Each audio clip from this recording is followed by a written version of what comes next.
Hi everyone. நம்ம ரொம்ப நாளைக்கு அப்புறம் வீடியோவில் வர்றோம். இந்த பிஎஸ்டிஎம் ரிசர்வேஷன் சம்மந்தமா நிறைய பேர் கேட்டிருந்தாங்க. சார் இது ஒன் டைம் மட்டும்தான் யூஸ் பண்ண முடியுமா? இந்த மாதிரி டிஎன்யூஎஸ்ஆர்பி கேஸில் ஜட்ஜ்மெண்ட் கொடுத்துருக்காங்களே, இனிமேல் வந்து நம்ம சர்வீஸில் இருக்கிறவங்க வந்து அடுத்து யூஸ் பண்ண முடியாதா? ஸோ நான் குரூப் 4ல் இருக்கேன், நான் அடுத்து குரூப் 1க்கு வந்து இதை யூஸ் பண்ண முடியாதா? குரூப் 2க்கு நான் யூஸ் பண்ண முடியாதா? இல்லை நான் வந்து இந்த பிஎஸ்டிஎம் வந்து எந்த மாதிரி இது சம்மந்தமாக உங்களுக்கு நான் டீட்டெயில்டாக ஒரு வீடியோ போட்டுடலாம். நிறைய பேர் கேட்டிருந்தீங்க. அந்த கேட்டிருந்த ரெக்வஸ்ட்டுக்காக தான் இந்த இதில் போடுறேன். ஸோ எல்லாருமே இதை ஃபுல்லாக பாருங்கள். இந்த இடையில இடையில பார்த்தீங்க அப்படின்னா உங்களுக்கு இது சத்தியமாக புரியாது. அண்ட் ஆல்சோ இந்த வீடியோ 1 நிமிஷம் 2 நிமிஷம்லாம் முடியாது, அது சொல்கிறேன். உங்களுக்கு இதோட ஃபுல் அண்ட் ஃபுல் தெளிவாக நான் எக்ஸ்பிளைன் பண்ணணும் அப்படின்னா வீடியோ லென்த் அதிகமாக தான் இருக்கும். ஸோ இதை பற்றி டீட்டெயிலாக உங்களுக்கு ஃபுல்லாக புரியணும்னு நினைக்கிறவங்க தயவு செஞ்சு ஃபுல்லாக பாருங்கள், இடையில ஸ்கிப் பண்ண வேண்டாம். இந்த கேஸ் ஜட்ஜ்மெண்ட்டு ப்ளஸ் வந்து இந்த ரிசர்வேஷன் பாலிசி எப்படி இருக்குது, இந்த ஒன் டைம் தான் யூஸ் பண்ணணுமா, இதை பற்றி எல்லா டீட்டெயிலுமே நான் உங்களுக்கு நான் சொல்கிறேன். ஓகேங்களா? இந்த ஜட்ஜ்மெண்ட் கொடுத்துக்கிறாங்க பார்த்தீங்களா, இந்த கேஸே வந்து ஒரு வித்தியாசமாக வந்துன்னா பண்ணியிருக்காங்க. டிஎன்யூஎஸ்ஆர்பியோட ரொம்ப பெரிய மிஸ்டேக் இது. டிஎன்பிஎஸ்ஆர்பி வந்து என்னென்னமோ பண்ணி வச்சுருக்காங்க. ஸோ இதை பற்றி உட்காந்து படிக்க படிக்க வந்து பார்த்தோன்னா ரொம்ப ரொம்ப இன்ட்ரெஸ்டிங்காக இருக்குது. ஒரு ஜட்ஜ்மெண்ட்டை நீங்கள் ரீட் பண்ணுறப்போ எப்படி ஆர்கியூமெண்ட் போயிருக்கு அப்படின்னு சொல்லிட்டு வந்து தான் பார்க்குறப்போ, இது நான் உங்களுக்கு ஒரு கதையாக சொல்கிறேன். ஓகேங்களா? ரொம்ப லென்த்தாக போகாது. ஸோ என்னால் எவ்வளோ ஷார்ட்டாக சொல்ல முடியுமோ நான் சொல்கிறேன். லென்த்தாக வந்து ஒருத்தர்னா கொண்டு போக மாட்டேன். ஷார்ட்டாக சொல்ல முடியுமோ சொல்கிறேன். கன்க்ளூசிவாக இது எப்படியெல்லாம் போகலாம், இந்த இது வந்து ஆர்கியூமெண்ட் இது என்னோட பாயிண்ட் ஆஃப் வியூலேருந்து நான் உங்களுக்கு சொல்கிறேன். ஓகேவா? ஸோ இந்த கேஸ் எடுத்துக்கிட்டிங்க அப்படின்னா, டிஎன்யூஎஸ்ஆர்பி 2023 நோட்டிஃபிகேஷனில் செலக்ட் பண்ண எஸ்ஐ சம்மந்தமான கேஸு. எஸ்ஐ சம்மந்தமான ஃபர்ஸ்ட் லிஸ்ட் ஒன்று விட்டுருந்தாங்க, அதுக்கப்புறம் செகண்ட் லிஸ்ட் விட்டுருந்தாங்க. இதை ஓரளவுக்கு நியூஸ் பேப்பர் வாட்ச் பண்ணியிருந்தீங்கன்னா தெரியும். ஒரு டிஐஜி ரேங்க்கோ இல்லை ஐஜி ரேங்கில் இருக்கிற மேடம் அங்கே ஒர்க் பண்ணுறவங்களே வந்து இதில் ஃப்ராடு நடந்திருக்கு அப்படின்னு சொல்லி டிஸ்க்ளோசர் பண்ணி அவங்களோட ஆஃபீஸே எரிச்சிருப்பாங்க. அதாவது எரிச்சிருப்பாங்க இந்த சென்ஸ் வந்தால் தீ விபத்தில் எரிஞ்சிச்சுன்னு சொல்லியிருப்பாங்க. ஸோ எனக்கு உயிருக்கு ஆபத்து அப்படின்னு சொல்லியிருப்பாங்க. ஸோ அந்த அளவுக்கு இதில் ஃப்ராடில் நடந்த இன்சிடென்ட் இது. ஸோ இந்த கேஸ் நம்ம பார்க்குறப்ப என்னென்னா, இது சம்திங் ஏதோ ஹேப்பன்டுன்னு டிஎன்யூஎஸ்ஆர்பி. ஓகேங்களா? ஸோ அந்த ஆர்கியூமெண்ட் நான் ஒவ்வொன்றா நான் உங்களுக்கு எக்ஸ்பிளைன் பண்ணுறப்ப வந்து உங்களுக்கு புரியும். ஓகேங்களா? இந்த ஜட்ஜ்மெண்ட்டை நம்ம வந்து பார்த்தோம் அப்படின்னா, இத்தனை ரெட் பெட்டிஷனர்ஸ் வந்து போட்டிருக்காங்க. இத்தனை பெட்டிஷனர்ஸும் ஒவ்வொரு ப்ரேயர் இருக்கு. நமக்கு என்ன தேவையோ அதை மட்டும் காட்டுறோம். ஓகேங்களா? இப்போ இந்த WP நம்பர் 32347 வந்து இது ஒரு செட் ஆஃப் பீப்புள்ஸ் போட்டது. இந்த மாதிரி ஒவ்வொரு செட் ஆஃப் பீப்புள்ஸும் வந்து ஒருத்தரா நம்ம வந்து கேஸ் போட்டிருக்காங்க. இப்போ அந்த நம்ம பிஎஸ்டிஎம் ரிலேட்டடு அந்த ரிலேட்டட் இதை மட்டும் நம்ம வந்து பார்க்கலாம். இதில் ஆக்சுவலாக வந்து ஜிஸ்டாக என்ன எடுத்துக்கிட்டீங்க தெரியுங்களா? ஃபஸ்ட்டு நீ ஒரு ரெக்ரூட்மெண்ட் ஸ்டார்ட் ஆயிடுச்சுன்னா இடையிலேயே வந்து ஒருத்தனா சர்டிஃபிகேட் கொடுக்க முடியுமா அப்படிங்கிறத பற்றி, நெக்ஸ்ட்டு பிஎஸ்டிஎம் ஒன் டைம் தான் யூஸ் பண்ண முடியுமா அப்படிங்கிறத பற்றி, நெக்ஸ்ட்டு ரிசர்வேஷன் பாலிசியில் வந்து 30% உமன்ஸ் ரிசர்வேஷனை கரெக்டாக ஃபாலோ பண்ணணும் அப்படிங்கிறத பற்றி, இன்னொன்று என்னென்னா பேக்லாக் வேகன்சி கரண்ட் வேகன்சி எந்த மாதிரி ஃபில் பண்ணுறாங்க அப்படிங்கிறத பற்றி, இது எல்லாம் பேஸ் பண்ணி தான் இந்த கேஸ் வந்து இருக்குது. ஸோ இந்த கேஸ் வந்து பார்த்துட்டிங்கன்னா இதை பேஸ் பண்ணி இருக்கங்காட்டி ஒவ்வொரு பெட்டிஷனரும் இதில் வந்து கேஸ் போட்டிருக்காங்க. இதில் பார்த்தீங்கன்னா தெரியும் உங்களுக்கு எத்தனை பெட்டிஷனர்ஸ் வந்து தான் கேஸ் போட்டிருக்காங்க அப்படின்னு சொல்லிட்டு. இதில் நமக்கு தேவையான கேஸ் வந்ததுன்னா நமக்கு தேவையான பெட்டிஷனர் யார் என்ன அப்படிங்கிறத டீட்டெயில் வந்து நான் உங்களுக்கு சொல்கிறேன். அது ரொம்ப ரொம்ப இன்ட்ரெஸ்டிங்காக இருந்தது. இதை வச்சு நம்ம பார்க்குறப்ப என்னென்னா இது ஃபுல்லாக கேளுங்க, கேட்க கேட்க உங்களுக்கே தெரியும் என்னடா இப்படி பண்ணியிருக்காங்க அப்படின்னு சொல்லிட்டு. ஸோ இதை நம்ம பார்த்ததுக்கப்புறம் ஒரு நல்ல ஐடியா கிடைச்சிது. இந்த பெட்டிஷனர் தான். ஓகேங்களா? ஜி விஷ்ணு பிரியான்னு சொல்லிட்டு 32200 ஆஃப் 2024 இந்த பிஎஸ்டிஎம் ஒன் டைம் தான் யூஸ் பண்ணணும் அப்படின்னு சொன்னதுக்கான ரீசன் வந்து இவன் இந்த பெட்டிஷனர் தான். விஷ்ணுபிரி அகேன்ஸ்ட் யாருக்கு அப்படின்னா கவர்மெண்ட் ஆஃப் தமிழ்நாடு ஹோம் டிபார்ட்மெண்ட்டுக்கும் மெம்பர் செக்ரட்டரி டிஎன்யூஎஸ்ஆர்பி இவங்க 2 பேரும் தான் வந்து ரெஸ்பாண்டண்டாக வச்சு போட்டிருக்காங்க. இவங்க என்ன கேட்டிருக்காங்க பாருங்க, இன்கம்பேட்டிபிலிட்டி. இது என்னன்னா இவங்களை ஃபர்ஸ்ட் வந்து ஒத்துட்டிங்கன்னா ஒரு செலெக்ஷன் லிஸ்ட்டில் ஸ்போர்ட்ஸ் செலெக்ஷன் லிஸ்ட்டில் வந்து ஒருத்தர் விட்டுருந்தாங்க. இப்போ என்னன்னா டிஎன்யூஎஸ்ஆர்பியில் ரிசர்வேஷன் பாலிசியில் எப்படி ஃபாலோ பண்ணுறாங்கன்னு சொல்லிடுறோம், அதையும் நல்லா கேட்டுங்க. ஓகேங்களா? டிஎன்யூஎஸ்ஆர்பியில் பொறுத்த வரைக்கும் இந்த எஸ்ஐ செலெக்ஷனில் ஓப்பன் கேட்டகரின்னு சொல்லி தனியாக இருக்கும், டிபார்ட்மெண்டல் கோட்டான்னு தனியாக இருக்கும், அண்டு ஸ்போர்ட்ஸு ப்ளஸ் வந்து பார்த்துட்டிங்கன்னா வார்டு கோட்டான்னு சொல்லிட்டு இருக்கும். டிபார்ட்மெண்ட் கோட்டா வந்து ஒருத்தனா தனி, இந்த ஸ்போர்ட்ஸ் அண்ட் வார்டு கோட்டான்னு சொல்லிட்டு வந்தால் உங்களுக்கு தனியாக கொடுத்துருப்பாங்க. தனித்தனியாக வந்து ஒருத்தனா நம்மளுக்கு இருக்கும். ஃபஸ்ட்டு லிஸ்ட்டு இப்போ டிஎன்யூஎஸ்ஆர்பியில் 2 லிஸ்ட்டு விட்டுருக்காங்க. ஃபஸ்ட்டு லிஸ்ட்டு வந்து ஒருக்கா முன்னாடி ஒரு கேஸ் போட்டு க்ளோஸ் பண்ணிட்டாங்க. செகண்ட் லிஸ்ட் வந்து ஒத்துட்டிங்கன்னா இப்போ விட்டது வந்து ஒத்துட்டிங்கன்னா அந்த இப்போ விட்டதுக்கான லிஸ்ட்டில் தான் இவங்களோட ஆர்கியூமெண்ட் இருக்கும். ஓகேங்களா? இதெல்லாம் கொஞ்சம் புரிஞ்சுக்கிட்டிங்கன்னா நான் இப்போ சொல்ல வந்து உங்களுக்கு புரிஞ்சிடும். ஓகேங்களா? ஸோ இந்த செகண்ட் லிஸ்ட்டில் விட்ட இந்த ஃபர்ஸ்ட் லிஸ்ட்டில் விட்டப்போ இந்த விஷ்ணுபிரியாங்கிறவங்கள ஸ்போர்ட்ஸ் கோட்டாவில் வந்து செலக்ட் பண்ணியிருந்தாங்க. ஓகேங்களா? அதுக்கப்புறம் செகண்ட் லிஸ்ட்டில் வந்தப்போ தான் இவங்களுது இல்லை. ஓகேங்களா? இவங்க என்ன கேட்டிருக்காங்க அப்படின்னா, இப்போ வந்து ஒருத்தனா என்னை வந்து ஜென்ரல் உமன் பிஎஸ்டிஎம் ஸ்போர்ட்ஸ் கேட்டகரியில் இது பண்ணணும் அப்படின்னு சொல்லிட்டு ஒன்றா சொல்லியிருக்கிறாங்க. ஓகேங்களா? என்னன்னா இதில் சொல்லியிருக்காங்க பாருங்க, praying that issue calling for the records of written provisional revision selection list issued by the second respondent for the first of sub inspector. ஓகேங்களா? இதில் வந்து ஒருத்தனா இல்லீகல் அப்படின்னு சொல்லிட்டு என்னை வந்து ஜிடி உமன் பிஎஸ்டிஎம் ஸ்போர்ட்ஸ் கேட்டகரியில் என்னை செலக்ட் பண்ணுங்க அப்படின்னு சொல்லிக்கிறாங்க. ஓகேங்களா? இப்போ நான் இந்த இதுக்கு வர்றேன். இப்போ இதுக்கப்புறம் இது வந்து பெட்டிஷனருக்கு ஆஜராக போகிற வக்கீல் யார் அப்படின்னு சொல்லி அட்வொகேட் யாருன்னு பார்த்தீங்கன்னா தாக்ஷியானி ரெட்டி. இவங்க தான் வந்து அந்த பெட்டிஷனர் சார்பாக ஆர்கியூமெண்ட் பண்ணவங்க. இவங்க ஃபர்ஸ்ட் ரெஸ்பாண்டனுக்கு வந்தால் பாக்கியலட்சுமின்னு சொல்லிட்டு இது அட்வொகேட்டு, ஏஏஜி வந்து குமரேசன். இவங்க ஆர்கியூமெண்ட்ல சரியான கோட்டை விட்டுருக்காங்க. அந்த வந்து அதுதான் இவ்வளோ பெரிய கான்ட்ரவர்சி ஆனதுக்கு பிரச்சனையே. ஸோ இந்த கேஸ் தான். இதில் என்ன சொல்லியிருக்காங்க அப்படின்ட்டு நம்ம கீழே பார்க்கலாம். இது நிறைய பெட்டிஷன்ஸ் இருக்காங்க, இது நமக்கு தேவையில்ல. ஸோ நம்ம அந்த ஏரியா சம்மந்தமாக வந்துட்டுனா நம்ம டிஸ்கஷன் பண்ணுவோம். ஓகேங்களா? ஸோ அவங்களோட இதில் அவங்க என்ன ஆர்கியூமெண்ட் பண்ணிக்கிறாங்க என்னன்னு சொல்லிட்டு வந்தால் நான் இந்த அடுத்தடுத்த வந்து உங்களுக்கு சொல்கிறேன் பாருங்க. இப்போ வந்து ஒருத்தனா இதெல்லாம் வந்து ஆர்கியூமெண்ட்ஸ் வந்து ஒருத்தனா போனது ஃபர்ஸ்ட் சேலஞ்சஸ் என்னென்ன பண்ணியிருக்காங்க அப்படின்னு சொல்லிட்டு இப்போ ஒவ்வொரு ஆர்கியூமெண்ட் ஒன்றா போயிருப்பாங்க. இதில் பாருங்க, இந்த இதில் வந்து அந்த விஷ்ணுபிரியா இருக்காங்க தெரியுங்களா, அவங்க வந்து ஒத்துட்டிங்கன்னா என்னென்னா என்னை ஸ்போர்ட்ஸ் கோட்டாவில் செலக்ட் பண்ணுங்க அப்படின்னு சொல்லிட்டாங்களா. ஆனால் இங்கே கடைசியில் வந்து ஒருத்தர்னா பிஎஸ்டிஎம் வந்து நிற்கும். இங்கே பாருங்கள் 23 வந்து ஒத்துட்டிங்கன்னா லேர்னடு சீனியர் கவுன்சில் ஆர்கியூடு வந்து ஒருத்தர்னா என்ன சொல்லிக்கிறாங்கன்னா, இப்போ ஸ்போர்ட்ஸ் கோட்டாவே அப்படிங்கிறது வந்து ஒத்துட்டிங்கன்னா நான் ஹரிசாண்டல் ரிசர்வேஷன் தான். அந்த ஸ்போர்ட்ஸ் கோட்டாலேயும் நான் பிஎஸ்டிஎம் கேட்கறது வந்து ஹரிசாண்டல் ரிசர்வேஷன் வருது. இது எப்படி வந்து ஒருத்தனா கொடுக்க முடியும்? பிரின்சிபல் ஆஃப் அன்ஏட் ஆஃப் அப்படின்னு சொல்லிட்டு வந்து தான் சொல்லிக்கிறாங்க. இது நல்ல கேள்விதான், உண்மையாலுமே சொல்ல போனால் அதுதான். ஆனால் என்னன்னா டிஎன்யூஎஸ்ஆர்பி நோட்டிஃபிகேஷன் எடுத்துட்டிங்கன்னு வச்சுங்களேன், ஸ்போர்ட்ஸ் கோட்டாக்கு பிஎஸ்டிஎம் இருக்குது, வார்டு கோட்டாக்கு பிஎஸ்டிஎம் இருக்குது, ஓப்பன் கேட்டகரி பிஎஸ்டிஎம் இருக்குது. ஆனால் டிபார்ட்மெண்டல் கேண்டிடேட்டுக்கு மட்டும் பிஎஸ்டிஎம் இல்லை. ஓகேங்களா? ஸோ ஏன்னா இந்த மாதிரி தான் அவங்க நோட்டிஃபிகேஷன்லேயே கொடுத்துருப்பாங்க. 20% ரிசர்வேஷன் டிபார்ட்மெண்டல் கேண்டிடேட்டுக்கு இல்லைன்னு சொல்லி கொடுத்துருப்பாங்க. ஆனால் ஸ்போர்ட்ஸ் வார்டு ஓப்பன் கேட்டகரிக்கு இருக்குது. இதில் என்ன ஆர்கியூமெண்ட் பண்ணிக்கிறாங்கன்னா, ஸ்போர்ட்ஸே ஹரிசாண்டல் ரிசர்வேஷனு, அதில் வர்ற வந்து ஒருத்தனா பிஎஸ்டிஎம் எப்படி ஹரிசாண்டல் ரிசர்வேஷன் அப்படின்னு சொல்லி வந்து தான் கேட்டிருக்காங்க. ஓகேங்களா? இதுதான் வந்து ஃபர்ஸ்ட் இதில் கேட்டுக்கிறது. இதை எப்படி வந்தால் பிஎஸ்டிஎம் வந்து கேட்டகரி கொடுத்துருக்கீங்க அப்படின்னு சொல்லிட்டு வந்து தான் கேட்டிருக்காங்க. நெக்ஸ்ட் இதில் பாருங்கள், நெக்ஸ்ட் இதை எடுத்துக்கிட்டோம்னா இவங்களோட இதில் ஜட்ஜ்மெண்ட்டில் நெக்ஸ்ட் வந்து இதுதான் வந்து அந்த விஷ்ணுபிரியாவுக்கு வந்து ஆஜராகிறாங்க. இவங்க வந்து ஃபஸ்ட்டு வந்து ஸ்போர்ட்ஸ் கோட்டாவில் செலக்ட் பண்ணியிருக்காங்க. ஓகேங்களா? ஃபஸ்ட்டு வந்து ஸ்போர்ட்ஸ் கோட்டாவில் செலக்ட் ஆகுறாங்க. இந்த செகண்ட் லிஸ்ட் வந்து பெட்டிஷனர் டிக்ளேர்ஸ் நான் செலக்டட். இது வந்து பெரிய தப்பு பண்ணியிருக்காங்க. ஃபஸ்ட்டு வந்து ஸ்போர்ட்ஸ் கோட்டாவில் செலக்ட் பண்ணவங்க எப்படி வந்து செகண்ட் லிஸ்ட்டில் வந்து மிஸ் ஆவாங்க? டிஎன்யூஎஸ்ஆர்பியில் ஏதோ ஒரு சம்திங் நடந்திருக்கு. இப்படி நடந்ததே என்ன பண்ணிட்டாங்க அப்படின்னா, ஜீனியர் கவுன்சில் அசைல்டு தான் நான் செலெக்ஷனாக பெட்டிஷனர். இவங்க என்ன பண்ணுறாங்க அப்படின்னா, இவங்களை எப்படியாச்சும் இவங்க வந்து நம்ம கேஸ் போட்டு எப்படியாச்சும் இந்த வேலையை வாங்கிடணும் அப்படிங்கிறதுக்காக கேஸ் போடுறாங்க. அதில் எந்த இடத்துல கிடைக்குது? இதில் பெரிய மிஸ்டேக் என்ன தெரியுங்களா? ஃபர்ஸ்ட் லிஸ்ட்டில் வந்து ஒருத்தனா எல்லாத்தோட மார்க்கு, கட் ஆஃப் மார்க்கு, எல்லாத்தோட டீட்டெயிலும் வெளியில் வந்தாங்காட்டி என்ன ஆயிடுச்சுன்னா, சரி ஓகே நம்ம வாங்கின மார்க்குக்கு ஸ்போர்ட்ஸ் கோட்டாவில் கிடைக்கல அப்படின்னா ஓப்பன் கோட்டாவில் ஏதாச்சும் நம்மளுக்கு கிடைக்குதா அப்படின்னு சொல்லி செக் பண்ணுறாங்க அந்த விஷ்ணுபிரியாங்கிறவங்க. அப்படி செக் பண்ணி பார்க்குறப்ப வந்து பார்த்துட்டிங்கன்னா ஒரு டிபார்ட்மெண்டல் கேண்டிடேட், இப்போ நல்லா யோசிச்சுங்க, டிஎன்யூஎஸ்ஆர்பியில் டிபார்ட்மெண்டல் கேண்டிடேட்ஸுக்கு பிஎஸ்டிஎம் ரிசர்வேஷன் கிடையாது. ஓகேங்களா? ஆனால் இந்த ஆர்கியூமெண்ட்டை பாருங்களா, இவங்க என்னன்னா கவிப்பிரியாங்கிற கேண்டிடேட்டை கொஸ்டின் பண்ணுறாங்க. இவங்க எப்படி செலக்ட் பண்ணீங்க பிஎஸ்டிஎம் கேட்டகரியில் அப்படின்னு சொல்லிட்டு வந்து தான் செலக்ட் பண்ணுறாங்க. இங்கே லேர்னடு கவுன்சில் வந்து தான் என்ன சொல்லிக்கிறாங்க அப்படின்னா, இவங்க வந்து பிஎஸ்டிஎம் கேட்டகரியில் ஆல்ரெடி வந்து ஒருத்தனா போலீஸ் ஃபோர்ஸில் செலக்ட் ஆகிட்டாங்க. மீண்டும் வந்து இவங்களை எப்படி வந்து செலக்ட் பண்ணியிருக்கீங்க அப்படின்னு சொல்லிட்டு என்ன சொல்லிக்கிறாங்கன்னா, அப்படி consider as PSTM candidate can be availed only once and in one selection process alone and not the next time அப்படிங்கிறது. இந்த இடம் தான் பெரிய ஒரு இது.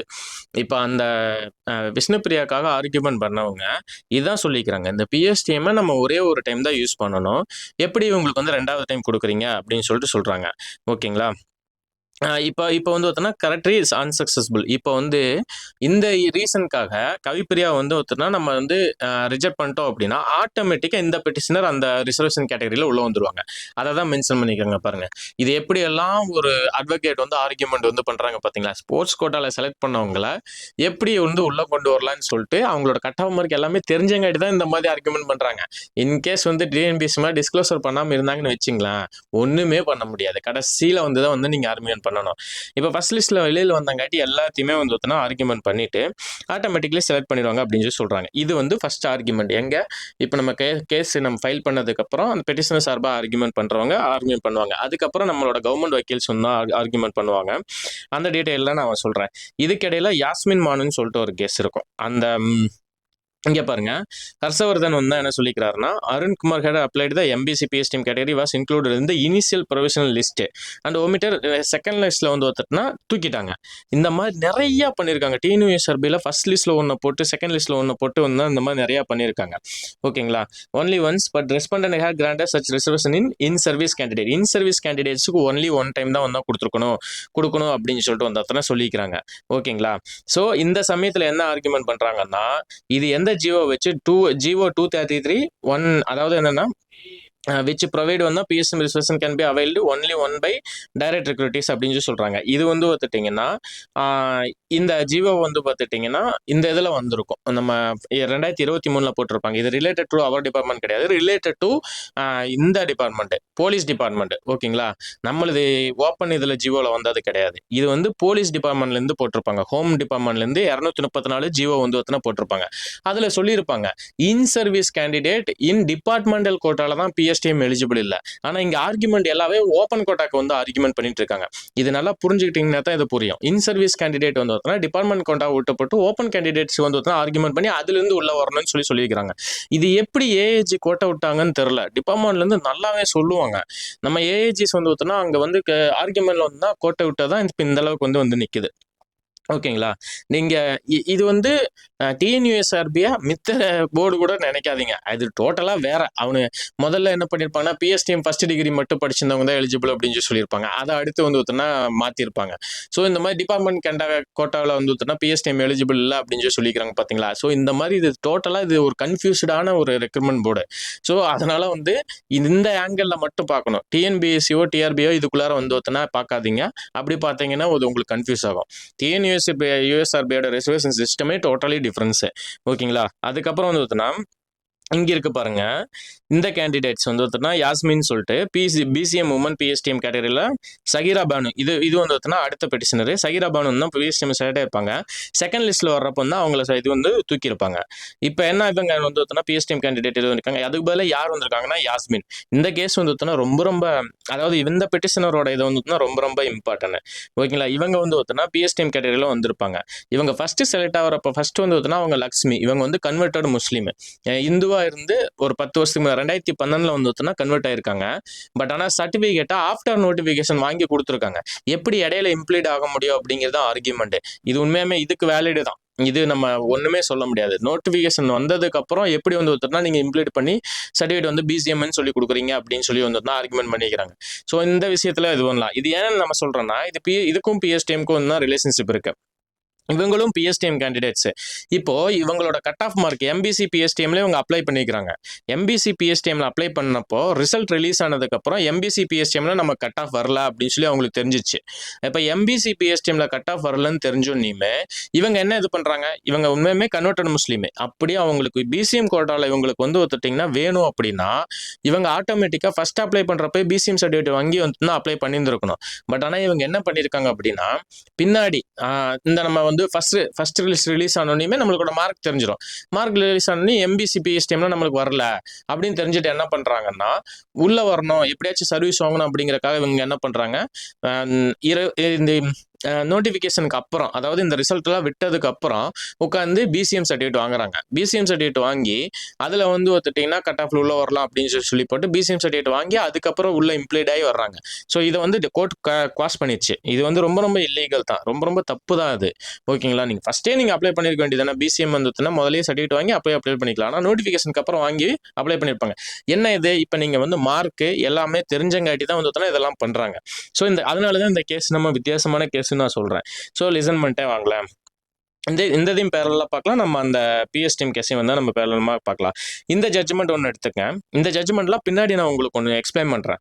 இந்த ஜட்ஜ்மெண்ட் வந்து என்ன சொல்லியிருப்பாங்கன்னா, state of Tamil Nadu versus K Sobhana and others.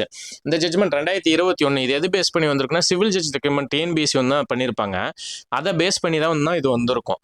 என்னன்னா, நான் அவுட் ஆஃப் த சில டாபிக் போகிறேன்னு நினைக்காதீங்க. இது எல்லாமே ரொம்ப ரொம்ப இம்பார்ட்டன்ட். இந்த எல்லா டாட்டும் கடைசியில் கன்க்ளூட் ஆகும். எல்லா டாட்டுமே ஒரே இடத்துல இணைப்பேன்.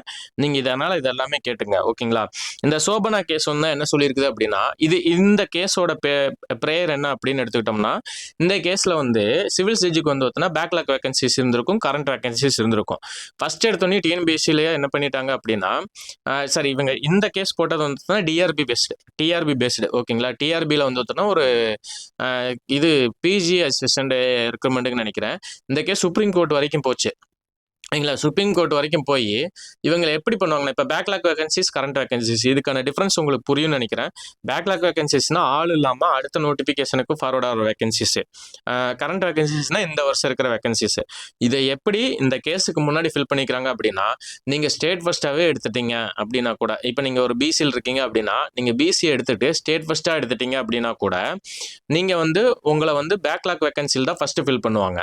அதுக்கப்புறம் தான் கரண்ட் வேகன்சியை வந்து கரண்ட் ஜெனரல் சீட்டை ஃபில் பண்ணுவாங்க.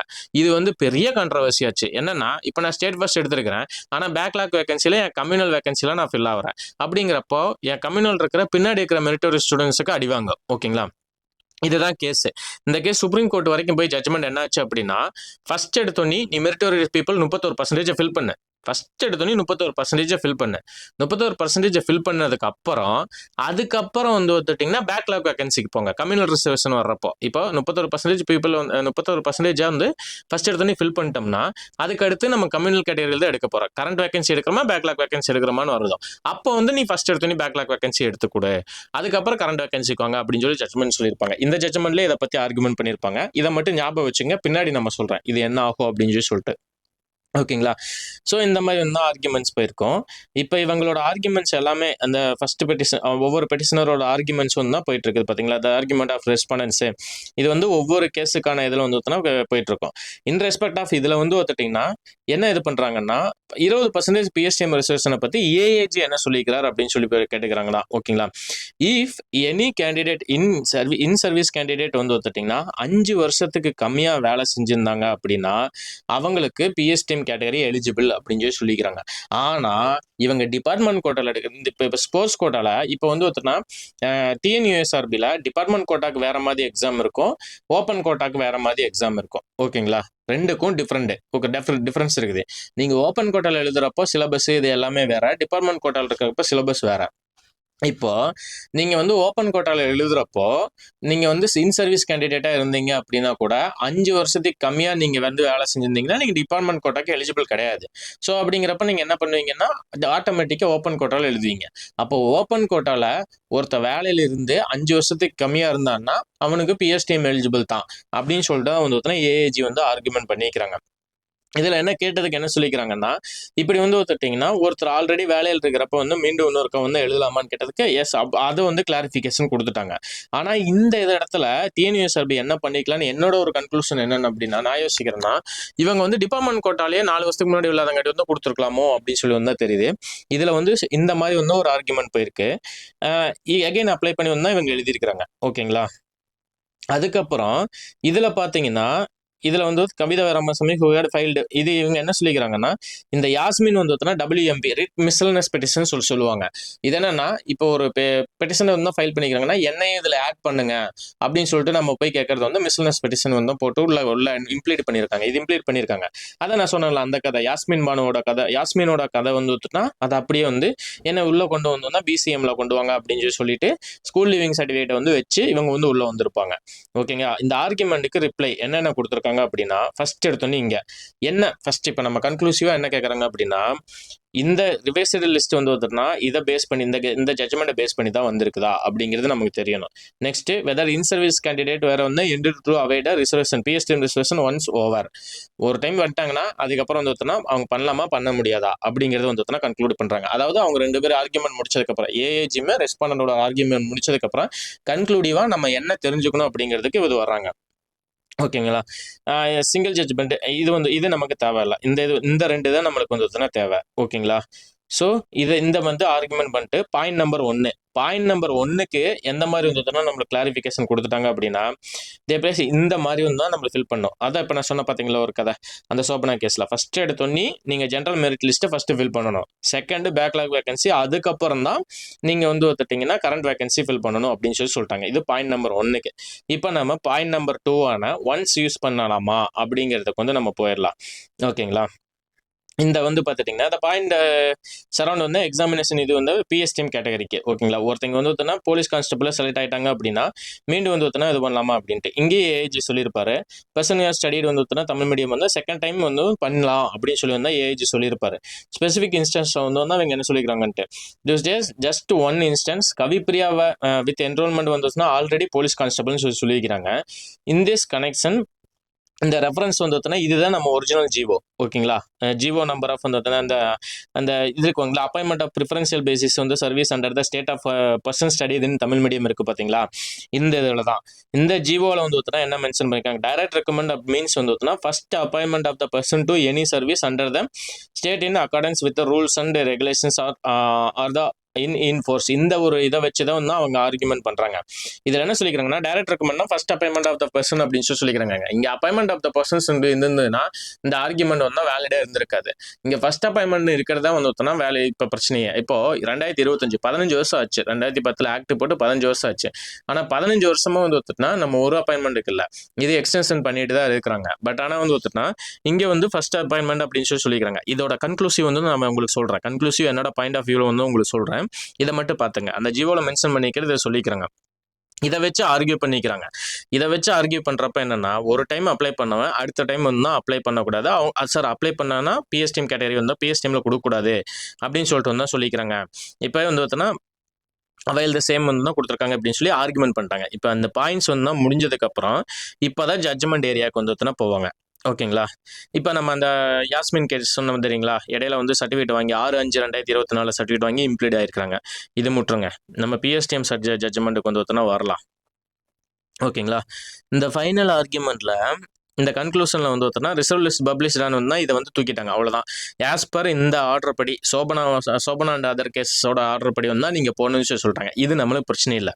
ஃபர்ஸ்ட் ஃபில் வந்தால் 31% மெரிட் சீட்டு, அதுக்கடுத்து வந்தால் பேக்லாக் சீட்டு, அதுக்கடுத்து வந்து பார்த்தீங்கன்னா அதர் கம்யூனிட்டி.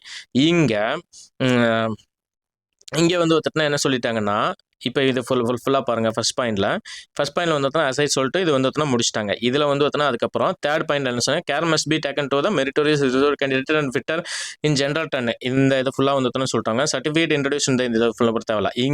இங்கே தான் நம்மளுக்கு வந்து matter. Care should also be taken that PSTM reservation is applied only once while applying for the public service post and not for the second time. If any of the department candidate had already been selected under the PSTM reservation, they cannot be considered under this PSTM reservation under this notification. இந்த PSTM வந்து judgement என்ன சொல்றாங்க அப்படின்னா care must be taken. எங்க இந்த வந்து இந்த பால் வசந்தகுமார் இருக்கார் பார்த்தீங்களா, இந்த பேனல் வந்து அமைச்சிருக்காங்க பாருங்க. இவங்க மூலமா வந்து இந்த பிஎஸ்எம் ரெசர்வேஷன் வந்து ஒரு டைம் யூஸ் பண்ணவங்களுக்கு கொடுக்காதீங்க அப்படின்னு சொல்லிட்டு கேர் மஸ்ட் பி டேக்கன் சொல்லிட்டு இந்த நோட்டிபிகேஷன் மட்டும் டைரக்ஷன் கொடுத்துக்கிறாங்க. பட் ஆனால் இது எல்லாத்துக்கும் அப்ளை ஆகுமாங்கிறத எல்லாத்தோட டவுட்டும். இது எல்லாத்துக்கும் அப்ளை ஆகிறதுக்கு கவர்மெண்ட் வந்து ஜியோ போடணும். ஓகேங்களா? கவர்மெண்ட் ஜியோ போடுறதுக்கான பாசிபிலிட்டிஸ் இல்லை. ஓகேங்களா? இந்த நோட்டிபிகேஷன்ல என்ன பண்ணுவாங்கன்னா இந்த நோட்டிஃபிகேஷனுக்கான இந்த கமிட்டி என்ன பண்ணும் அப்படின்னா ஆட்டோமேட்டிக்காக வந்து பார்த்தோன்னா செலெக்ஷன் லிஸ்ட்டை வந்து ரிவைஸ் பண்ணி போட்டு டிபார்ட்மெண்டல் கேண்டிடேட்டுக்கான செலெக்ஷன் லிஸ்ட்டை வந்து இது டிபார்ட்மெண்ட் கேண்டிடேட்டுக்கான தூக்கிட்டு அதில் தான் வந்து பார்த்தோன்னா கை வைப்பாங்களே தவிர ஓப்பன் கேட்டகரியில் எனக்கு தெரிஞ்சு கை வைக்க மாட்டாங்க. இது எல்லாத்துக்கும் வந்து பொருந்துமானா பொருந்தாது. ஏன் அப்படின்னு சொல்லி நான் உங்களுக்கு சொல்கிறேன். இப்போ நம்ம வந்து பார்த்தோன்னா இதில் கன்க்ளூசிவாக ரிசர்வேஷன் பாலிசி பற்றி நம்ம பார்ப்போம். ஓகேங்களா? வெர்டிக்கல் ரிசர்வேஷன் ஹரிசாண்டல் ரிசர்வேஷன் பற்றி உங்களுக்கு எல்லாத்துக்குமே தெரியும். இப்போ நம்ம தமிழ்நாட்டில் வந்து vertical reservation BCM BCSC BCM இந்த மாதிரி வந்து தான் பார்த்து ஃபாலோ பண்ணிட்டு இருப்பீங்க.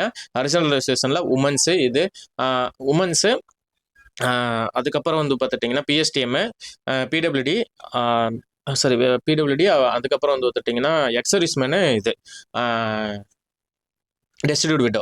ஓகேங்களா? இந்த ஹரிசாண்டல் ரிசர்வேஷன்ல சார் அப்போ வந்து ஒருத்தர் டெஸ்டிடியூட் விடோவுமே எக்ஸர்வீஸ்மேனு ஒரே ஒரு டைம் தான் தர்றாங்க, அந்த மாதிரி பிஎஸ்டிஎம்மும் தரலாமல்ல அப்படின்னு சொல்லி பார்த்தீங்கன்னா எக்ஸர்வீஸ்மேனு பிஎஸ்டிஎம் தான் குரூப் சி கேடர் வரைக்கும் தான். அதாவது குரூப் சி கேடர் வரைக்கும் தான் நீங்கள் எலிஜிபிள் ஆக முடியுமே தவிர எக்ஸர்வீஸ்மேன் ரிசர்வேஷனுக்கு. ஆனால் வந்து இந்த ரிசர்வேஷன் வந்து ஒத்துட்டிங்கன்னா நீங்கள் எலிஜிபிள் ஆக முடியாது. அதுவும் தான் வாழ்வாதாரத்தில் ஒரு டைம் வந்து உங்களுக்கு ஏற்படுத்தி கொடுக்கறதுக்காக கொடுக்கப்பட்டது. இந்த இடத்துல வந்து ஒத்துட்டிங்கன்னா இந்த ரிசர்வேஷன் தான் பாதிக்காது. சரி, இப்போ இந்த ரிசர்வேஷன் ஒரு வேளை கை வச்சாங்கன்னா என்ன சார் ஆகும் அப்படின்னு கேட்டா பிஎஸ்டிஎம்ல கை வச்சா இது உமன்ஸ் ரிசர்வேஷனும் கை வைப்பாங்க. ஓகேங்களா? பிஎஸ்டிஎம் ஒன்ஸ் தான் யூஸ் பண்ணுன்னு சொல்லிட்டாங்கன்னா இங்க வந்து ஒருத்தர்னா உமன்ஸ் ரிசர்வேஷனும் இதாகும். இதுல என்ன சேலஞ்சஸ் இருக்குன்னு நான் சொல்றேன் கேட்டுங்க. இப்போ ஹரிசாண்டல் ரிசர்வேஷன் சொல்லிட்டான் 2021-22 தான் அமெண்ட்மெண்ட் பண்ணாங்கன்னு நினைக்கிறேன் இந்த ஹரிசாண்டல் ரிசர்வேஷனை இம்ப்ளிமெண்டேஷன் பண்றதுல. இப்போ இந்த கேஸ்ல ஜட்ஜ்மெண்ட் என்ன சொல்லிக்கிறான், ஃபர்ஸ்ட் நீ எடுத்தோன்னே மெரிட்டோரியல் லிஸ்ட்டை வந்து ஃபில் பண்ணு அப்படின்னு சொல்லி சொல்லிட்டான். ஓகேங்களா? இப்போ நான் வந்து ஸ்டேட் ஃபர்ஸ்ட், நான் வந்து ஒரு பிசி கேட்டகரியில வர்றேன், என்கிட்ட பிஎஸ்டிஎம்மும் இருக்குது. ஓகேங்களா? இப்போ குரூப் 1ல போயிட்டு வந்தோம்னா குரூப் 1ல ஜென்ரல்ல ஃபர்ஸ்ட் சீட், ஜென்ரலில் ஒரு சீட்டும் இருக்குது, பிஎஸ்டிஎம்ல ஒரு சீட் இருக்குதுன்னா எனக்கு ஆட்டோமேட்டிக்காக பிஎஸ்டிஎம்ல தான் ஃபில் ஆகும் ஹரிசாண்டல் ரிசர்வேஷன் ரூல்ஸை படி. ஓகேங்களா? ஹரிசாண்டல் ரூல்ஸ் படி நான் ஸ்டேட் ஃபர்ஸ்டே எடுத்திருந்தாலும் எனக்கு ஜென்ரலில் சீட் இருக்கும்போது நான் வந்து ஒத்துட்டிங்கன்னா பிஎஸ்டிஎம்ல ஃபில் ஆகும். ஓகேங்களா? இப்போ நான் குரூப் 2 கேண்டிடேட்ஸ்னு ஞாபகம் வச்சுங்க. ஓகேங்களா? நான் ஒரு குரூப் 2ல ஸ்டேட் ஃபர்ஸ்ட் பிஎஸ்டிஎம் நான் வச்சிருக்கேன், ப்ளஸ் வந்து ஒத்துட்டிங்கன்னா நான் ஸ்டேட் ஃபர்ஸ்ட் எடுத்திருக்கேன். அப்படிங்கிறப்போ நான் கேட்கறது நீங்கள் நினைக்கிற மாதிரி அந்த நகராட்சி எம்சி கேட்குறேன். எம்சியில் ஜென்ரலி சீட் இருக்குது, ஜென்ரல் பிஎஸ்டிஎம்லேயும் வந்து ஒத்தனை சீட் இருக்குது. அப்படிங்கிறப்போ ஹரிசாண்டல் ரிசர்வேஷன் ரூல்ஸ் படி என்ன ஆகும் அப்படின்னா நான் பிஎஸ்டிஎம் வச்சிருக்கங்காட்டி நான் வந்து பிஎஸ்டிஎம்ல தான் ஃபர்ஸ்ட் எடுத்தோன்னே ஃபில் ஆகும். அப்போது நான் குரூப் 2ல நான் பிஎஸ்டிஎம் அவைல் பண்ணிட்டேன். எனக்கு ஜிடியில் ஆப்பர்ச்சுனிட்டி இருந்துமே என்னை வந்து ஜிடி பிஎஸ்டிஎம்ல போட்டது யாரோட தப்பு? இப்போ நான் வந்து ஜிடியில் எனக்கு ஆப்பர்ச்சுனிட்டி இருந்தது, இப்போ நீங்கள் ஒன் டைம் மட்டும்தான் கொடுத்தீங்க, ஒன் டைம் மட்டும்தான் நீங்கள் இது யூஸ் பண்ண முடியும் அப்படின்னு சொல்லிட்டாங்க அப்படின்னு வச்சுங்களேன், இந்த இஷ்யூஸ் பெருசாக வரும். ஓகேங்களா? எனக்கு ஜென்ரலில் சீட் இருக்கு, ஆனால் என்ன ஏன் பிஎஸ்டிஎம்ல போட்டீங்க அப்படின்னு சொல்லிட்டு தான் வரும். இந்த ஜட்ஜ்மெண்ட் வச்சு பார்த்தாவே நீங்கள் ஜென்ரல் மெரிட்டோரியல் லிஸ்ட்டை 30% நீங்கள் ஃபில் பண்ணு அப்படின்னு சொல்லிட்டான். அப்போ ஹரிசாண்டல் ரிசர்வேஷன் அடி வாங்கிருச்சு. நீங்க நல்லா யோசிச்சீங்கன்னா ஹரிசாண்டல் ரிசர்வேஷன் அடி வாங்கிடும். அப்போ பழைய மாதிரி வந்துட்டுனா ஹரிசாண்டல் ரிசர்வேஷன் ஃபாலோ பண்ணும். நீங்க பழைய மாதிரி வந்துட்டுனா ஃபாலோ பண்ணாங்க அப்படின்னு வச்சுங்களேன், ஜென்ரல் சீட் எல்லாம் இப்போ நீங்க ஸ்டேட் ஃபர்ஸ்ட் எடுத்து பிஎஸ்டிஎம் வச்சிருந்தா கூட ஃபர்ஸ்ட் எடுத்தோடனே ஃபர்ஸ்ட் சீட் ஃபில் ஆயிரும் ஜென்ரல் சீட்டு. அப்படிங்கிறப்போ வந்து வந்துட்டீங்கன்னா உங்களுக்கு ஆட்டோமேட்டிக்காக இதாயிரும். இதே கண்டிஷன் தான் உமன்ஸுக்கும். இப்போ ஃபார் எக்ஸாம்பிள் இந்த டைம் வந்து குரூப் 1 ரிசல்ட் நம்ம டிக்ளேர் பண்ணியிருப்போம். அதில் ஃபர்ஸ்ட் பார்த்தீங்கன்னா 10 சீட்டில் வந்து ஒருத்தனா 7 சீட்டு 8 சீட்டு பொண்ணுங்க தான், மீதி இருக்கிற 2 வந்து ஒருத்தனா பசங்க. இப்போ இன்கேஸ் இவங்க வந்து குரூப் 1க்கு மேலே நம்மளுது எது இல்லை அப்படிங்காட்டி ஓகே. இப்போ இந்த கண்டிஷனை குரூப் 2ல எடுத்துங்க. குரூப் 2லையுமே ஃபர்ஸ்ட் எடுத்தோன்னே 10 பொண்ணுங்க தான் இருந்ததுன்னு நினைக்கிறேன். இப்போ இவங்களுக்கு எப்படி ஃபில் ஆகும் தெரியுங்களா? ஃபர்ஸ்ட் எடுத்தோன்னே இவங்களுக்கு உமன் சீட் ஃபில் ஆகும். இப்போ நீங்கள் ஹரிசாண்டல் ரிசர்வேஷன் படி பார்த்துட்டீங்கன்னா உமன் சீட் ஃபில் ஆயிரும். இப்போ ஸ்டேட் ஃபர்ஸ்ட் எடுத்த ஒரு பொண்ணு, ஸ்டேட் ஃபர்ஸ்ட் ஸ்டேட் செகண்ட் இந்த மாதிரி இருக்கிற பொண்ணுக்கு எல்லாத்துக்குமே உமன் சீட் ஃபில் ஆகும். அப்போது நீங்கள் ஆல்ரெடி வந்து குரூப் 2ல உமன்ஸ் ரிசர்வேஷன் அவைல் பண்ணிட்டீங்க. நீங்க வந்து ஒத்துட்டீங்கன்னா குரூப் 1க்கு வர்றப்போ வந்துட்டுனா நீங்க வந்து உமன்ஸ் ரிசர்வேஷன்ல எடுக்கக்கூடாது அப்படின்னு சொன்னா ஏத்துக்க முடியுமா? அந்த மாதிரி கண்டிஷன் தான் இப்போ இவங்க சொல்றது. புரியுதுங்களா? ஸோ இந்த கேஸுக்குமே இந்த ரிசர்வேஷன் சிஸ்டத்துக்கும் டோட்டலா டிஃபரன்சியேட் பண்ணி இருக்குது. இங்க ஆர்கியூமெண்ட்ல வந்து பார்த்துட்டீங்கன்னா டிபார்ட்மெண்டல் கேண்டிடேட்டு இதையும் வந்து ஒருத்தனா ஆர்கியூமெண்ட்ல மிஸ் மேட்ச் ஆயிருக்குதே தவிர இங்க வந்து ஒத்துட்டீங்கன்னா இந்த மாதிரி தான் வரும். ஓகேங்களா? ஸோ இப்போ நீங்க வந்து பிஎஸ்டிஎம்ல ஒன் டைம் தான் சொல்லி வந்து இது பண்ணாங்கன்னா உமன்ஸ் ரிசர்வேஷனும் ஒன் டைம் தான் அப்படின்னு சொல்லி போவோம். சரி சார், ஒன் டைம் கொடுக்கறது நல்லது தானே அப்படின்னு சொல்லி கேட்டா உண்மையாலுமே நல்லது தான். இது எப்படி பண்ணணும் தெரியுங்களா? ஆனா இந்த ஒன் டைம் கொடுத்தாங்கன்னு வச்சுக்கோங்க, இதே இதை ரெஃபரன்ஸை வச்சுக்கிட்டு ஏன் வெர்டிகல் ரிசர்வேஷன்லையும் கொடுங்க. ஆல்ரெடி வந்து பிசி கேட்டகரியில ஒருத்தன் போனவனுக்கு வந்து அவனுக்கு ஏன் தர்றீங்க, ஆல்ரெடி சர்வீஸில் இருக்காங்கல்ல அப்படின்னு சொல்லிட்டு வரும். இது எந்த மாதிரி பண்ணலாம், இது என்னோட சஜஷன், என்னோட கருத்து. ஓகேங்களா? இது பண்ணுவாங்க பண்ண மாட்டாங்கலாம் எனக்கு தெரியல. ஆனா இதுல கன்க்ளூசிவா நம்மளுக்கு வந்து ஒருத்தனா என்ன இருக்குன்னா, இந்த இது ஒன் டைம் மட்டும் பிஎஸ்டிஎம் கொடுத்தாங்கன்னா பெரிய இஷ்யூ ஆகும். அண்ட் ஆல்சோ இது வந்து தமிழ் அப்படிங்கிறது இருந்ததுன்னா ரொம்ப பெரிய தமிழ்நாட்டை பொறுத்த வரைக்கும் லாங்குவேஜ் இந்த உமன்ஸ் இதெல்லாம் வந்து ஒத்துட்டிங்கன்னா ரொம்ப பெரிய இஷ்யூ. நல்லா யோசிச்சு பார்த்தீங்கன்னாவே தெரியும். ஏன் பிஎஸ்டிஎம் மட்டும் குரூப் ஒன் ஆஃபீஸர் வரைக்கும் எல்லா பக்கம் இருக்குது, உமன்ஸ் எல்லா பக்கம் இருக்குது. அதெல்லாம் யோசிச்சு பார்த்தீங்கன்னா உங்களுக்கே புரியும். ஸோ இதை டச் பண்ணாங்க, ஒன் டைம் தான் டச் பண்ணாங்க அப்படின்னா இது பெரிய இஷ்யூ ஆகும். இது யாராச்சும் ஒருத்தர் அறிக்கை விடுவாங்க, ஏன் அப்போ வந்து ஒருத்தனா தமிழ் மீடியத்தில் படிச்சவங்க சின்ன போஸ்டிங் போனதுக்கப்புறம் பெரிய பதவியில் போகக்கூடாதா அப்படின்னு சொல்லிட்டு அது ஆர்குமெண்ட் வரும். சரி, இது ஒரு வேலை, இது இந்த ஒரு ஆங்கிள் பார்த்துங்க. ஓகேங்களா? இதுக்கு அடுத்த ஆங்கிள் எடுத்துக்கிட்டிங்கன்னா, சார் ஒரு வேலை இம்ப்ளிமெண்ட் பண்ண எந்த மாதிரி பண்ணலாம் அப்படின்னா, இது இம்ப்ளிமெண்ட் பண்ணணும்னு நினைச்சாங்க அப்படின்னு வச்சுங்களா, இது வந்து எந்த மாதிரி பண்ண போறாங்க அப்படிங்கிறதுல பெரிய சிக்கல் இருக்குது. இது நீங்க வந்து ஒத்துனா இது இம்ப்ளிமெண்ட் பண்றதுக்கான பாசிபிலிட்டிஸ் இல்ல. ஓகேங்களா? நில்லு தான். இது எல்லா ரெக்ரூட்மெண்ட்டுக்கும் பொருந்தாது. அவர் மென்ஷன் பண்ணியே சொல்லிட்டாங்க, இன் திஸ் நோட்டிஃபிகேஷன் சொல்லிட்டாங்க. ஓகேங்களா? ஆனா இதை நீங்க கேட்குற மாதிரி சார் எல்லாத்துக்கும் போட்டானா என்ன பண்றது அப்படின்னா, அதுக்கு டிஎன்பிஎஸ்சி என்ன பண்ணலாம் அப்படின்னா, ஹரிசாண்டல் ரிசர்வேஷனை எல்லாத்தையுமே உமன்ஸை நீங்க வந்து நான் சொல்றேன் எல்லாத்தையுமே வந்து ஒத்துட்டீங்கன்னா, நீங்க குரூப் 4ல ஒன் டைம் யூஸ் பண்ணிட்டீங்கன்னா அடுத்து உங்களுக்கு குரூப் 4ல இல்லை குரூப் 2ல யூஸ் பண்ணிட்டீங்க அப்படின்னா அடுத்து குரூப் 2ல இல்லை, குரூப் 2 ஏல யூஸ் பண்ணிட்டீங்க அப்படின்னா அடுத்து குரூப் 2 ஏல நீங்கள் எழுத முடியாது. குரூப் 1 11 எக்ஸாமுக்கு நீங்கள் யூஸ் பண்ணிட்டீங்க அப்படின்னா அடுத்து குரூப் 1 11 எக்ஸாமுக்கு வந்துட்டுனா நீங்கள் யூஸ் பண்ண முடியாது. அப்படி வேணா பண்ணலாம். அப்படி பண்ணாதான் இந்த பிஎஸ்டிஎம் ரிசர்வேஷன் உமன்ஸ் ரிசர்வேஷனுக்கான இது ஜஸ்டிஃபிகேஷன் இருக்கும். இல்லை அப்படின்னு வச்சுங்களா, 19 வந்து ஒரு டைம் தான் யூஸ் பண்ணிட்டாங்கன்னா எல்லாருமே குரூப் 4ல 10வது லெவலில் யூஸ் பண்ணுவாங்க. இப்போ நீங்கள் இந்த இஷ்யூஸ்லேயே 10வது லெவல் டிகிரி லெவலில் கொடுத்தீங்கனாலுமே யூஸ் ஆகாது. பிகாஸ் ஆஃப் என்னன்னா 10th லெவல் வந்து ஒத்துட்டிங்கன்னா குரூப் 4ஓட முடிஞ்சிச்சு. ஆனால் டிகிரி லெவல் எடுத்துட்டிங்கன்னா குரூப் 2 குரூப் 1 இருக்கு. ஓகேங்களா? நீங்க குரூப் 2 ஏல ஒரு எக்ஸாம்பிள் டிகிரி லெவல் குரூப் 2 ஏ இருக்குது. குரூப் 2 ஏல ஒரு அசிஸ்டண்டா போயிட்டீங்க. அதுக்கப்புறம் நீங்க குரூப் 2க்கும் யூஸ் பண்ண முடியாது, குரூப் 1க்கும் யூஸ் பண்ண முடியாது. ஸோ பேஸ்டான நேச்சர் ஆஃப் த டிபார்ட்மெண்ட்டை வச்சு தான் யூஸ் பண்ணணும். இங்க நல்லா ஒன்று கன்சிடரேஷன் பண்ணிக்கங்க. இங்க இருக்கிறது ஒரே ஒரு டிபார்ட்மெண்ட், எது? Police department. போலீஸ் டிபார்ட்மெண்ட்ல போனவனுக்கு நெக்ஸ்ட் யூஸ் பண்ணக்கூடாதுன்னு சொல்லிட்டு இருக்கான். இங்க நீங்க வேரியஸ் டிபார்ட்மெண்ட்ல போவீங்க. அந்த டிபார்ட்மெண்ட்ல போனவனுக்கு அடுத்து அதே டிபார்ட்மெண்ட்ல யூஸ் பண்ணக்கூடாதுன்னு சொல்ல முடியுமா? இது நிறைய கான்ட்ரவர்சி வர்ற ஜட்ஜ்மெண்ட் இது. ஓகேங்களா? இது வந்து அவங்க வந்து அந்த டிஎன்யூஎஸ்ஆர்பியோட ரூல்ஸ் அண்ட் ரெகுலேஷன்ஸ் நல்லா தெளிவாக எக்ஸ்பிளைன் பண்ணி ஏஜ் சொல்லியிருந்திருக்கணும். இது டிபார்ட்மெண்டல் கேண்டிடேட்ஸுக்கு 20% இல்லை அப்படிங்கிற மாதிரி சொல்லி ஆர்குமெண்ட் போயிருந்தது அப்படின்னா இது சொல்லலாம். கன்க்ளூசிவாக என்னன்னா, இது வந்து மேக்சிமம் கவர்மெண்ட் வந்துட்டுனா ஜீவோ போட்டு இம்ப்ளிமெண்ட் பண்ணாது. ஓகேங்களா?